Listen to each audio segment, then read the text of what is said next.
后来，这个总统府元旦的升旗典礼，明仔载也是照常来举行，也毋过敢若限定政府官员甲受邀请的宾客到现场来观礼，一般的民众袂当参加，该伫个线顶来看直播。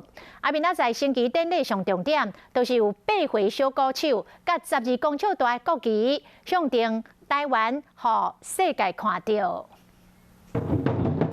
密令泰国队震撼的鼓声，将为中华民国100年元旦的升旗典礼增加亮点。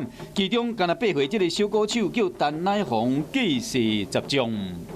所以你打多久了？从生出来就开始打。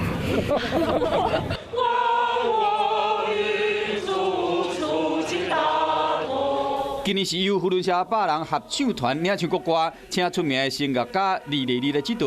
这团员是真认真的练习。我们第一次戴着口罩唱国歌，我们呼吁我们海内外同胞，不分党派、不分族群，我们一起团结在一起。有180位福伦社脚踏车的歌手，拿12公尺的大白国旗，代表台湾，互世界看到。依照天气预报，15年来上较强的元旦的寒流来啊，一定要穿好袖。会冷是一定的，不过我们就尽量再加强保暖，像是穿裤袜。我们有穿一个保暖衣在里面，然后呢还有软包。今年因为疫情的关系，升旗典礼取消民众入场观礼，敢若含政府官员加受邀请的宾客入到会场。民众依然会使透过总统府的官网加 YouTube 看直播，以线上方式迎接新年来临。